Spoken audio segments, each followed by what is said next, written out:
নমস্কার শিক্ষার্থীরা, smoothing plane দিয়ে ভার্নিশিং এর জন্য সারফেস প্রস্তুত করার বিষয়ে স্বাগত। এই বিষয়টি জানার পরে আপনি শিখতে পারবেন ভার্নিশ করার জন্য সারফেস প্রস্তুত করতে। Materials and equipment: smoothing plane, workbench, wooden piece,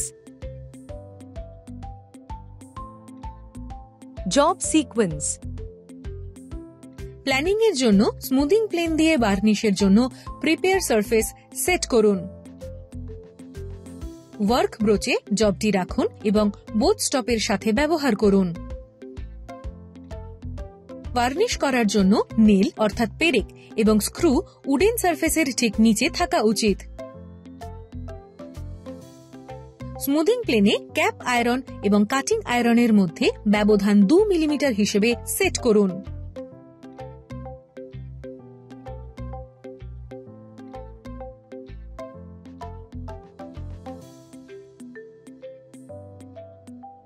cutting এজটি cutting iron বরাবর সামান্যভাবে ডিম্বাকার আকৃতিতে শার্পেন বা ধারালো করা হয়েছে। কাটিং আয়রনের এজ বা প্রান্তটি প্রসারিত রয়েছে স্মুদিং প্লেনের বেস বা গোড়া থেকে 0.001 মিলিমিটার পর্যন্ত।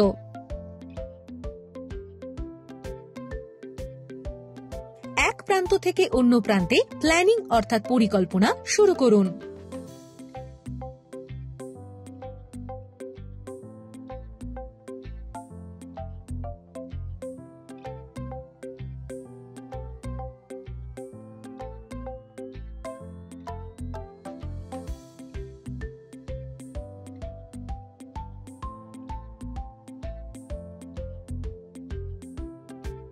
সমানভাবে প্রেসার প্রয়োগ করুন।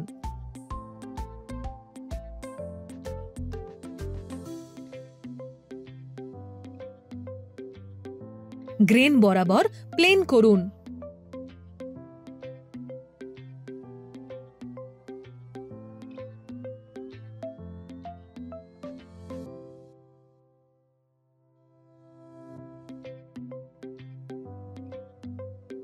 ইনিশিয়াল কাট দিয়ে অবশিষ্ট স্ক্যাল্পগুলি রিমুভ করতে ফিনিশিং কাট করতে প্লেন অ্যাডজাস্ট করুন। ইনিশিয়াল বা প্রাথমিক কাটগুলি 2 ইঞ্চি চওড়া ব্লেডের প্রস্থের প্রায় 3/4 ভাগ চওড়া হওয়া উচিত।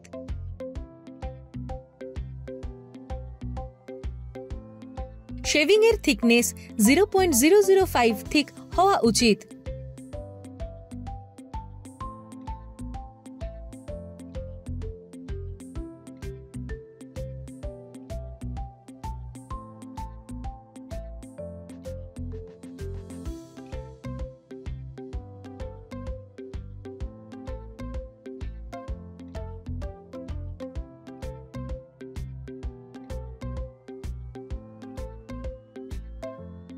এখন আপনি স্মুদিং প্লেন দিয়ে ফিনিশিং কাট করার জন্য প্রস্তুত। ফিনিশিং কাট সেটআপের জন্য 1/2 ইঞ্চি ওয়াইড বা চওড়া শেভিং ব্লেডের মাঝখান থেকে আসা উচিত এবং এটি ট্রান্সপারেন্ট বা স্বচ্ছ 0.001 ইঞ্চি থেকে 0.002 ইঞ্চি থিক বা পুরু হওয়া উচিত। শুধুমাত্র 1/2 ইঞ্চি কাটের মধ্যে দুবার সমগ্র সারফেসের উপর দিয়ে যান। এই মুহূর্তে সারফেসটি অবিশ্বাস্যভাবে স্মুথ থাকবে। আপনি আসলে একটি অবলিক অ্যাঙ্গেলে সারফেসের দিকে তাকাতে পারেন। উডেন সারফেসে একটি রিফ্লেকশন বা প্রতিফলন দেখতে পারেন। ভার্নিশিং এর জন্য উডেন সারফেস ফিনিশ করুন। এই ভিডিওতে আমরা শিখলাম ভার্নিশ করার জন্য সারফেস প্রস্তুত করতে।